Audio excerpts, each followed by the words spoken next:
in Europe, people are not panicking. And I think what's increasingly happening is that a lot of people are becoming very cynical, in fact, all too cynical, because they've heard this before. They heard the same old when it came to SARS and avian flu and various other kinds of outbreaks. So a lot of people have become very cynical and detached from the experience. Uh, but what is interesting is that although the public isn't panicking, a lot of officialdom, politicians, public health officials, and others are going way over the top. And when you talk to people involved in government circles or in parliament, they really are genuinely concerned, primarily with not appearing to be uncaring or irresponsible.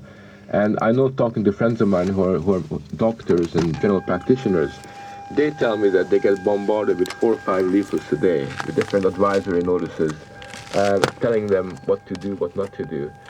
All of them quite unnecessary, basically indicating that officialdom is using the swine flu epidemic as a stimulation package for the paper industry.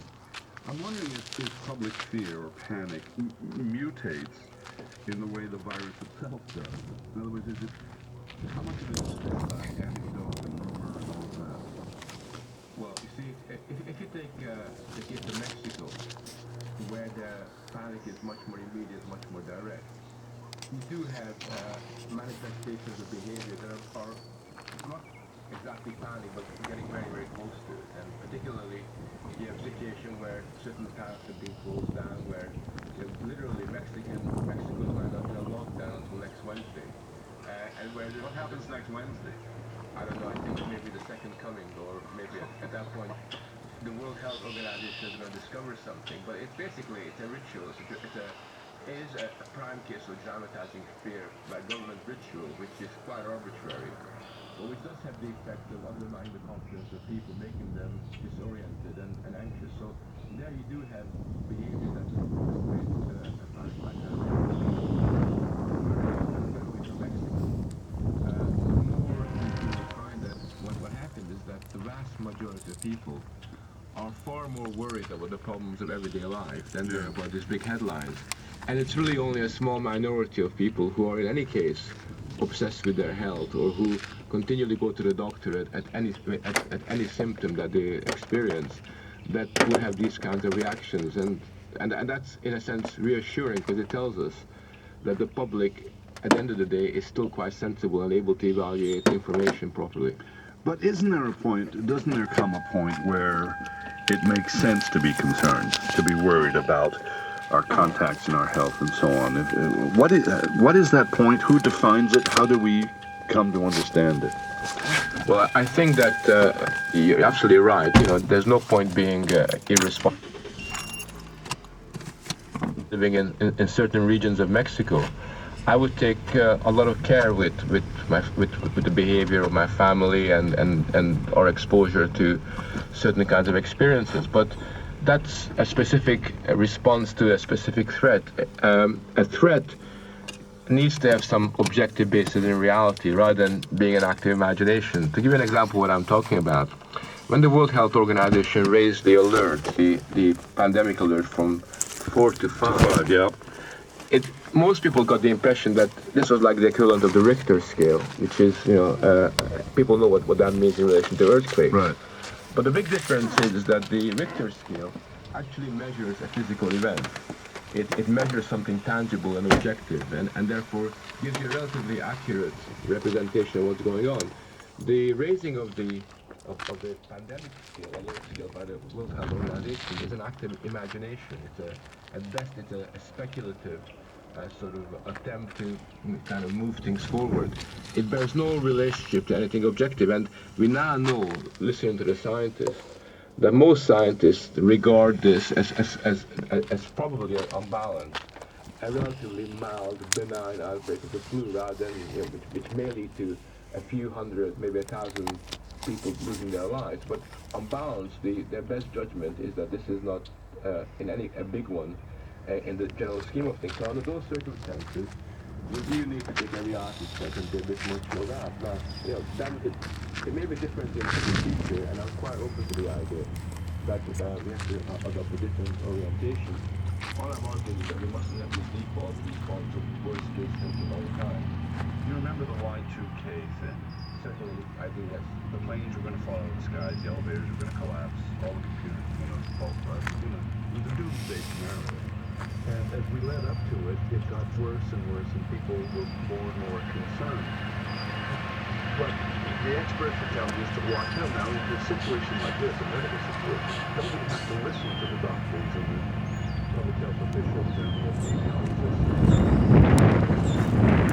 I think we do, but you also find that when you talk to the scientists and the epidemiologists, what they say in private and what they say amongst themselves is a far more accurate representation of events than what is filtered through public health officials or policymakers. They're much more seriously.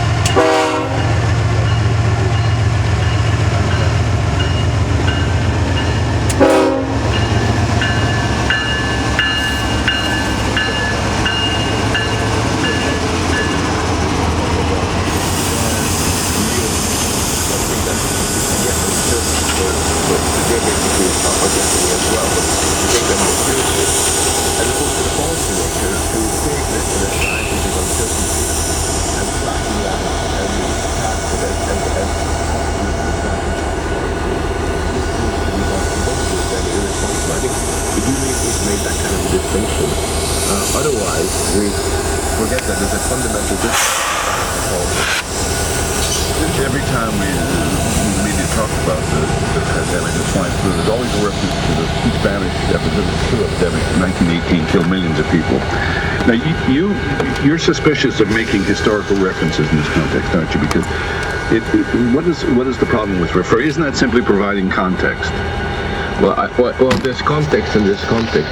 I think what we're doing at the moment is we're using human catastrophes of the gravest scale, such as the 1918 epidemic, which led to millions and millions of people dying, and we're treating them as if they're like the normal occurrence that happens when you have a flu outbreak. So if you read the newspapers, you find continuous references to the epidemic of 1918, to the point at which we imagine that every flu outbreak is a precursor to a catastrophic event. And what I'm really concerned with is that we illegitimately use the rare, exceptional, and we kind of rebrand it as pretty much the norm, and that's more or less what's been happening, particularly in the last 5 or 6 years. And that is, I think, is fundamentally wrong, because the world has changed. We are much more effective in dealing with influenza. This is not the end of the First World War, where there are millions of soldiers traveling all over the world under crowded, filthy conditions, when public health services were relatively primitive compared to what they are now. Europe's public health service was probably 30% effective of what it is in Hong Kong or China at the moment. So we have to have a sense of proportion. And it seems to me that on balance, if we are going to use history, then we should use history in a positive sort of way and indicate, look how much things have changed. I mean, look what we've learned. Look at the alerts. We've got the most incredible alert system at present, which can track the flu. Our fingers on this whole development. So instead of telling the world that we are very effective at dealing with these things, we're giving the wrong signals by using the history of catastrophes. I have to ask you finally, if you had been giving the press conference and that young reporter had said to you, Professor, is there a connection here with bioterrorism? I'm curious to know how you would have responded to that question. Well, that would have been an easy question to answer, for the very simple reason that the question has been asked many, many times now. And all the experts tell us that the bioterrorist is still, fortunately, the figment of a Hollywood imagination. At the moment, there aren't bioterrorists around who are able to weaponize different types of biological material. And it seems to me that if you are going to be worried about terrorism, then worry about the old-fashioned terrorist with a bomb in his hand, rather than this Hollywood script that at the moment bears no relation to reality. So there is absolutely no chance that this is an act of bioterrorism. Professor Furedi, thank you so much for joining us. Good to talk to you. Pleasure. Take care. Frank Furedi is an author, a professor of sociology, and a frequent contributor to Spiked Online. This morning, he was in the studio on the campus of Kent University in England.